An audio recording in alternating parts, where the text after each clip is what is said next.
Hello and welcome. You're listening to The Next Page, the podcast of the Library and Archives dedicated to advancing the conversation on multilateralism. And today we have the great honour of being joined by the Secretary General of the Inter-Parliamentary Union, Mr. Martin Chungong. Martin Chungong has more than 4 decades of experience and knowledge of parliaments at national and international levels. He has dedicated his whole professional life to promoting and building democracy worldwide. He is now in his 3rd term of office, and he was the first African and first non-European to be elected as Secretary General of the IPU. Mr. Chungong is also Chair of the Global Board of the International Gender Champions. Mr. Chungong, welcome. Thank you very much, Amy. I'm pleased to be here. So you are also here at the Palais des Nations where we're recording, and you will be soon back because of the 6th World Conference of Speakers of Parliament, which is about to take place. And I was wondering, by way of an introduction, how many of the World Conferences of Speakers have you been involved in personally? And what is the significance of the event for you, as well as why this is so significant for the interparliamentary community? Thank you very much. I want to preface my response by saying that we have been organizing World Conferences of Speakers of Parliament since 2000. And we, as you say, doing the 6th version of this conference in a few days' time here in this historic premises, the United Nations office in Geneva. And I must say that it is the highlight of the IPU's work in the sense that we are bringing the top legislators from across the world to Geneva to come to grips with the challenges that are facing the global community, but also to use the opportunity to articulate their vision for resolving some of these somewhat intractable challenges. And if you look at all previous speakers' conferences, they have met at some key moments in the history of mankind. In 2000, when we initiated the conferences, we had the global discussion on the Millennium Development Goals. And then in 2015, it was the SDGs. In 2021-22, it was COVID. And now I think we all agree that the world is in turmoil in view of the multiple challenges that we are facing: war, lack of access to health, the climate emergency, and many other challenges facing the global community. So for us, it is important that those who in countries have the power to move the needle through legislation, through budget allocation, through overseeing government should come together and reaffirm their commitment to international cooperation, to parliamentary diplomacy, and also indicate a clear commitment to contributing to the resolution of the challenges that we are facing.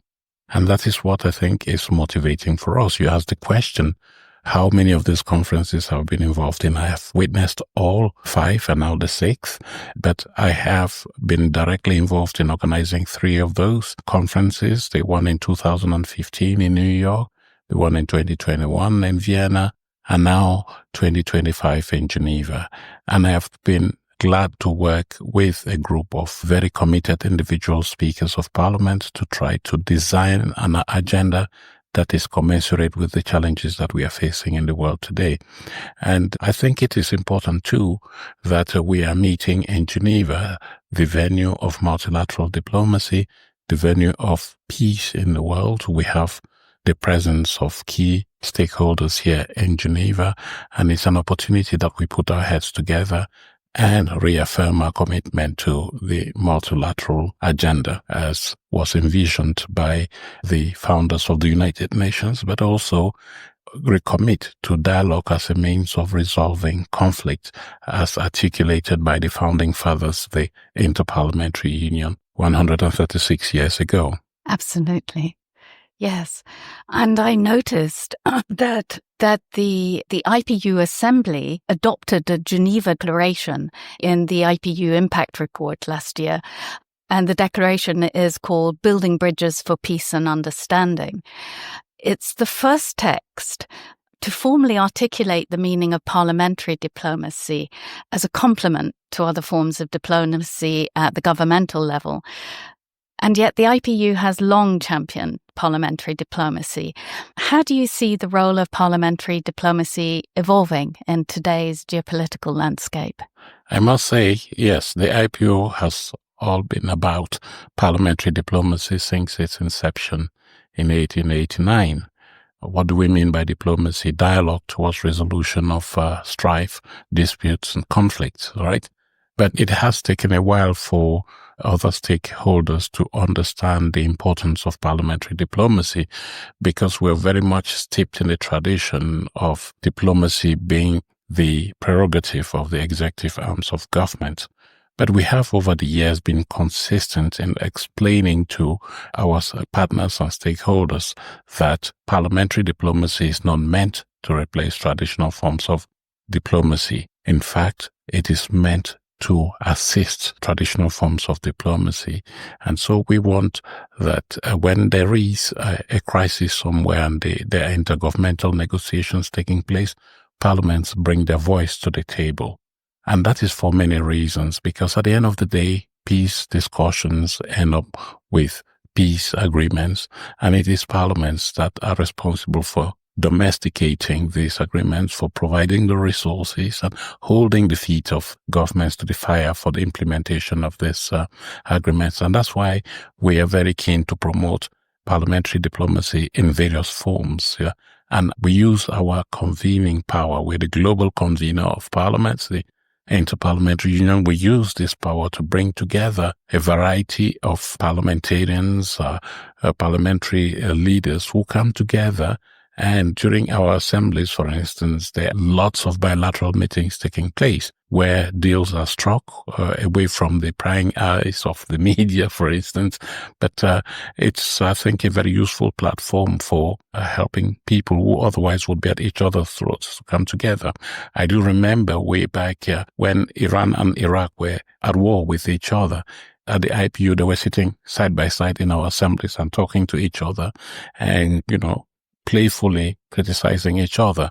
I mentioned also the fact that during the Malvinas or Falklands War, the first contacts between the UK and Argentina took place within the IPU between parliamentarians of these two countries. So we have that tradition of parliamentary diplomacy, which allows parliamentarians of countries that are in conflict to have that conversation away from the spotlight and see how they can bring the voice of the people to the table for a resolution of those conflicts. And we mentioned clearly that while traditional actors of diplomacy are talking on behalf of their states, on behalf of their countries, in the IPU, the parliamentarians tend to express the voice of the people. They are talking on behalf of the people, and this brings a humane touch to interstate relations. So we are very keen to promote this form of diplomacy, but also we are true to the founding vision of our founding fathers. We have created mechanisms within the IPU to promote parliamentary diplomacy. For instance, we have a task force on the war in Ukraine that seeks to bring together, to build bridges, as you say, between the warring parties so that solutions can be found to maybe not having a global political peace deal, but looking at issues that may be resolved in a very quick and a satisfactory manner. We have a similar mechanism for the Middle East questions to look at the conflict in the Middle East in its wider sense. We have a group on Cyprus. And so all of this is intended for parliamentarians of these countries to come together to see how they can have a constructive dialogue and identify solutions that are more or less satisfactory. And this, as I always say, is complementary to traditional forms of diplomacy. And I must say that in recent years, the IPU has been very forthcoming in helping to facilitate peace processes. We have the rapprochement that we have been able to achieve between North and South Korea. We have last year, we did bring for the first time together in Geneva here the speakers of the parliaments of Armenia and Azerbaijan to sit at the same table and talk about those issues that should no longer be taboo, but which can help resolve misunderstanding and help governmental authorities move along the path towards peace. So those are the things that the IPU can do in articulating a parliamentary diplomacy at the multilateral level, but also at the bilateral level to help countries move on in a peaceful manner. This is such important work. I also noticed that the IPU is so known for its evidence-based approach, and it has an extensive knowledge bank. Earlier this year, in January, the IPU held the third World Summit of Committees of the Future, and this recognizes the need for anticipatory governance and the crucial role that parliaments play in ensuring that strategic foresight and anticipatory governance are embedded throughout the entire parliamentary governance framework. How does the organization incorporate the latest academic research into its work and policy recommendations? Well, you're right. We are well known for, I would say, and I'm being immodest here, for the quality of our research and the data that we produce, the data that have become authoritative in their own right in the world today. For instance, our data on women's political participation, we have become the primary or the only source of global data on women's political participation, which is something that we can be proud of. But we have been very anxious to bring together the scientific community in its widest sense, academia, research institutions, and I would say technical organizations such as WHO, ILO, bring them closer to the parliamentary community. I think it's high time we had a rapprochement between these communities for effective policy making. In the past, we were accustomed to scientists sitting in their laboratories with their white overalls doing their own thing, oblivious of what was happening on the political scene. Not anymore. We want to bring the two communities together, and we're doing that with some degree of success. We now have a full-fledged partnership with the World Health Organization because it's a win-win arrangement. There is mutual benefit in it, and so we want to pursue that. When it comes to what you were referring to about, looking into the future, it's important that parliaments stop being reactive, become more proactive, trying to anticipate things that may happen in the future that may have an impact on the current generation or future generations. So there is a need for future-proofing, right, of parliaments. And that is why we have been very keen to support conversations involving committees of the future, what we call, I think we've organized 3 summits so far. And it has been important for us to look into issues such as the emergence of disruptive technology, AI. How is this likely to impact on current generation, but more importantly, future generations? And so we are working on this. We are also, through our Center for Innovation in Parliament, working to help parliaments harness the potential of these new technologies for the benefit, first of all, for improving their business practices, but also for the benefit of society as a whole. But we are very keen, we are aware of the fact that AI does not come without challenges. And so parliaments are being encouraged to be ahead of the curve by trying to see how we can regulate in a good sense the governance, the development and governance of new technologies. And I think this is something that is lacking. And the other thing you said, how do we integrate this into our work? We have what we call specialized conversations, conferences, webinars, where we focus on some of these issues related to science and technology. But we also have at national level, each time we have the opportunity, we bring in evidence that is being derived from scientific innovation into the conversation to build the capacity of parliaments, build their knowledge of this issue so that they can devise better policies for the good of the population. So we have different streams of work in the organization, creating awareness at the global, regional level, with the evidence that we gather in cooperation with our scientific partners, but also identifying things that we can do at the national level to strengthen the hand of parliaments to deal with scientific and technological innovation. Of course, we continue to do our own research because it's important that we have the capacity to do our own research. And we do this research, first of all, because it's good for us. For instance, we have in recent years focused on examining the violence against women in politics to try to identify how this violence unfolds, why it is happening, and how it is impacting upon women's political participation. And on the basis of this evidence, we are able to develop guidelines for dealing with these challenges that we roll out to Parliament, we make available to institutions, specialized institutions that are also working to empower women politically and otherwise. So again, it is for our own use. Our research is for our own good, but also for the use of the wider public. We have a database, Parline, which is a global database on the structure and working methods of parliaments worldwide. So today we can tell you who is the Speaker of Azerbaijan because it's available there, how many members are sitting in that parliament, what are the roles of the parliament in that country, how many women are in parliament. That information, I think, is very useful for people who want to do business with parliaments, want to help parliamentarians do their work in a very efficient manner. So very practical implications. I also wondered what role academia and research might play in the upcoming Conference of Speakers. Oh yeah, we're involving these stakeholders in the deliberations because, again, if you look at our current strategy, we lay emphasis on the ecosystems approach.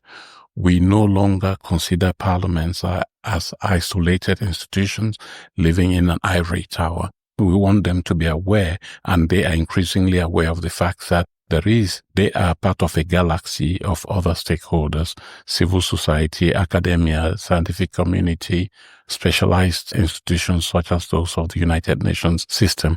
We all have to work together in order to address the challenges that are facing the global community. It used to be that, one challenge would be circumscribed to a particular country or region, not anymore. View of the development of technologies now, and take climate change, for instance, as somebody would say, it used to have a passport, right? When you talked about climate change, you were looking at some particular parts of the world, but now it's become a global phenomenon, which requires collective action. And so we have been working strenuously with parliaments to allow them to reach out to a variety of stakeholders that can inform the work of parliament. So during the conference that will be beginning on the 29th of July here in Geneva, we are going to be convening high-level panels that would involve participation from these different communities that you have referred to so that there can be cross-fertilization between them and parliamentarians, top legislators, in order to identify challenges which we can all contribute to resolving in our own way. So I think there is one panel that is called Civil Society Stakeholder Engagement, which we are going to be organizing, which will be a dialogue between civil society and top legislators in order for them to identify what it is their common agenda. Because you will agree with me that for a long time, there has been this very strained relationship between civil society and institutions of democracy and governance. Of course, people don't want to be held accountable, and civil society plays a strong role as a watchdog, which many political institutions don't like. But the narrative that we are promoting now is that there is benefit in harnessing the capacity, knowledge, and expertise that is available in civil society to inform outcomes in Parliament. So that is why that dialogue will take place throughout the conference. Wonderful. And there's also a strong emphasis on women and youth participation in the conference. I was also wondering how the IPU is advancing these themes of youth and women at the event, but also in its ongoing work? Yeah, well, the thing is, we are clearly aware and we are stressing the importance of inclusion, inclusiveness. Democracy cannot achieve its full potential if it is exclusive, if it's discriminatory, if it's unequal. And that is why we think it is important for any democracy to be worth its salt, for women and young people to be involved in decision making. So we are in the IPU working to build knowledge about youth participation in politics, in parliament in particular. We are tracking women's political participation to have that data that will then inform our own decision-making processes. So that's one thing we're doing as a service to humanity, monitoring political developments, political participation of women and young people. And today I can tell you, for instance, that only 27% of parliamentary seats worldwide are held by women. And when you look at young people, when you look at them, those people who are around the age of 30, if you look at their representation in parliament, it's just over 2%. So there's gross underrepresentation. So we have to correct that. But we don't stop at crying over spilled milk. We actually indicate what mechanisms can be put in place to drive up women's political participation, to drive up young people's participation. And it's very clear, for instance, we propose quotas, well-legislated quotas for women and young people, because we realize that the playing field is not level.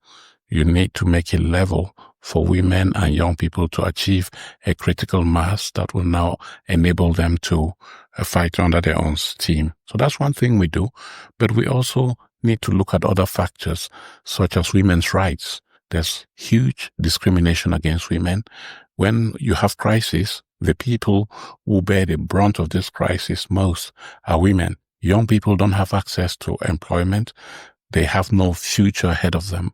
How can you bring them to the political mainstream so that they can inform the outcomes of these political processes? That is one thing that we're doing, empowerment of young people, protecting their rights and helping governments create opportunities for young people. And it's only by allowing young people to contribute to political processes that we can achieve this. So we have that. During the conference, of course, we're going to have these high-level discussions on women and youth participation, what it is that top legislators want to do to promote women's political participation. And we're going to continue to roll out our campaign that we have launched on gender equality, what we have identified key actions that parliaments and parliamentarians should take in order to foster gender equality in the world today. And so it will be an opportunity for my colleagues and myself to continue to create a lot of hype around these key actions that parliaments are going to have to take. And similarly, for the youth component, we also have a campaign that we launched a few years ago. I say yes to more youth in parliament. We're going to be appealing to the speakers of parliament who will be present here to be more forthcoming in supporting activities and action that would allow us to increase the participation of young people in political processes. So these discussions will be taking place here. And of course, everything will be evidence-based. That is, we will be having that conversation on the basis of data that we have collected and that is already in the public domain. It sounds very much like IPU identifies the needs, but is also very much at the forefront of providing solutions and ways forward, and that you're doing this through dialogue and listening and talking together, the conversations, as you mentioned earlier. And dialogue really is very much at the heart of the work of IPU. In the current strategy of the IPU, it's pioneered a new approach, and you mentioned this briefly earlier, about encouraging parliaments to interact more with the ecosystems that you mentioned in which they operate. So these are representatives of governments and the United Nations, of course, and other international organizations. You've talked particularly about the WHO and so on, academia, civil society, also religions and beliefs and faith-based organizations. Would you like to tell us a little bit more about how IPU is increasingly using interfaith and intercultural dialogue as tools for promoting peaceful coexistence and the rule of law? Let me go back to what you said at the beginning of this segment of our discussions about IPU not only identifying the problems, but also helping parliaments resolve the problem. And this is based on the fact, and its reality, that in any democracy dispensation, you have parliaments, political institutions that are well equipped to live up to expectations in terms of democracy. But we need to be sanguine enough to realize and admit that there are many parliaments in this particular case that are suffering, are struggling to live up to expectations. We're talking of those that are operating in conflict environments, that are operating in less entrenched democracies, facing big challenges and do not have the resources, intellectual and otherwise. And that is where we come in. We say a parliament has to be democratic and strong. We know how it can be democratic and strong, but go ahead and help them build the capacity to be democratic and strong. That's our strong point. Coming back to the point you made about interfaith dialogue. For us, this is consistent and compliant with the peace vision of our founding fathers. Dialogue political, yes. I think we've been good at that. Dialogue parliamentary, yes, we've been very good at that. But now, as I mentioned, consistent with our ecosystem approach, we need to reach out to other stakeholders whose contribution potentially can help us improve upon our processes, can help us improve upon our peace agenda. And we're talking of religious leaders, faith-based organizations, and other representatives of religious communities. And we have seen evidence that there is opportunity, there is benefit in bringing these communities together. And this is based on the realization that, and from our statistics, we see that 90% of the world population, they identify with some form of belief. They believe in some being. How they relate to that being is a matter for them to decide. But it's important to harness this. How can you appeal to this humane side of mankind to make progress? And that is why we have in recent years been very insistent on reaching out to the faith-based communities, the religious communities, especially so as, and this is a recent realization on my part, that religious leaders tend to enjoy a huge capital of trust among their followers, whereas the political community is suffering the contrary, that there's lack of trust in politicians because they are not seen to be delivering effectively on the expectations of the people. So bringing together these two communities, one that has strong popular trust and the other that is struggling to gain legitimacy, can only be beneficial. And we do that. And secondly, the potential for building peaceful, harmonious societies is huge when you have leaders of various religions involved in political processes. It is, they have a role to play as opinion leaders, just as parliamentarians. They have a role in marshalling their followers in support of certain ideals in society, just as parliamentarians. Why not get them to work together in order to build more harmonious societies, promote peaceful coexistence, which is something that is important. And that is why we are very keen to lay emphasis, to focus on this particular work stream in the IPU today, because, as I said, it is consistent with the organization's foundational peace agenda, that of building communities that are harmonious, that live peacefully with one another, that create and understanding. And I remember my first conference or interfaith dialogue a couple of years ago. I became emotional because in my imagination, I had thought of religious leaders as people who were polarized beyond reason, right? People, the Orthodox fighting the Catholics, the Muslims fighting the Christians and all of that. But suddenly the IPU was able to convene these different streams of religion to have them interact with the political leaders of this world. And I thought that there is a huge potential that we need to tap into. The fact that you see them in their religious regalia and, chatting with one another was something that I didn't think was imaginable, but it's happening. And so we have to build on that. That's why we're very keen to continue to work on this. And once again, it is based on evidence. We have done research on interaction between religion and politics, and the findings of our report, the second version of which was presented recently in Rome. We just came from Rome last month, where we held the second global conference on parliaments and interfaith dialogue.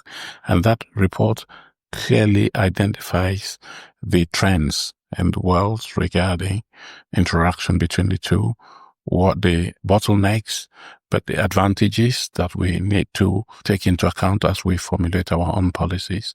So again, we're not being theoretical. We are trying to work on the basis of facts and practice. Yes, everything sounds very evidence-based. So finally, Mr. Chungong, message would you like to send to the parliamentarians and the diplomats and participants who are preparing to attend the conference in Geneva shortly? Yes, starting with the diplomats. They are the ones that are responsible for articulating their country's positions on some of these challenges that will be discussed during the conference. Of course, I want to let them know that parliamentarians, especially top parliamentarians, can be strong allies in helping them resolve some of the challenges or all of the challenges that are facing humanity today. So they need to have that conversation with them in a very frank manner, in an honest fashion, a lucid fashion. So they must recognize the potential of top legislators. And then for the civil society, of course, we don't want the relations between civil society and the political community to be fraught with misunderstanding, mistrust, but rather it should be one of partnership for the good of community. So that conversation needs to take place. Of course, the scientific community, where their role is crucial. Science should be neutral. Science is of essence neutral. It does not lie except you manipulate it. And so politicians need to be reaching out to this community. And of course, for the top legislators who are the main participants in this conference, we don't want to be preaching to the converted, but we want them to reaffirm their commitment to multilateralism, because we have to be lucid enough to recognize that multilateralism today is not delivering. And it is important that political leaders be committed to finding solutions for fixing multilateralism. We're not going to throw multilateralism out of the window. It would be like throwing the baby out with the bathwater. I think we can fix the institutions of multilateralism. So I would like to see the outcome of the Speakers' Conference reflect the commitment of top legislators to helping remodel, retool multilateralism in a way that it really delivers, with the United Nations at its core, because that organization was created to be that multilateral platform for addressing global challenges. It has to be strengthened to do that work. And of course, the IPU, so we have a stake in it all, because we need, as the global organization of parliaments, to have the support of the parliamentary leadership across the world to continue to do the work that our owners, parliaments have asked us to do, promoting dialogue, building bridges, also helping Parliament's capacity to deliver on the expectations of the people. So I think we have a variety of expectations here. And I would like to say that what we're asking of these legislators is not out of the ordinary. It is within their powers in their countries to stimulate policies and laws that can improve on the livelihood of the people. It is within their capacity and prerogatives to adopt budgets that are consistent with the expectations of the people. And of course, it is their constitutionally ordained prerogative to hold the feet of government to the fire so that they can implement policies that are consistent with the wish of the people. We want them to rededicate. That's my appeal to them, to rededicate to their mission of serving the people together with other stakeholders, because we in an ecosystem where parliaments are the centerpiece. We wish you an extremely successful conference. Secretary General, thank you so much for being here today. Thank you. I have been pleased to participate in this conversation with you, and I hope that we can continue this dialogue. Maybe we can come back at the end of the conference to take stock of what has been achieved and what has not been achieved. That would be wonderful. Always dialogue. Yes, thank you.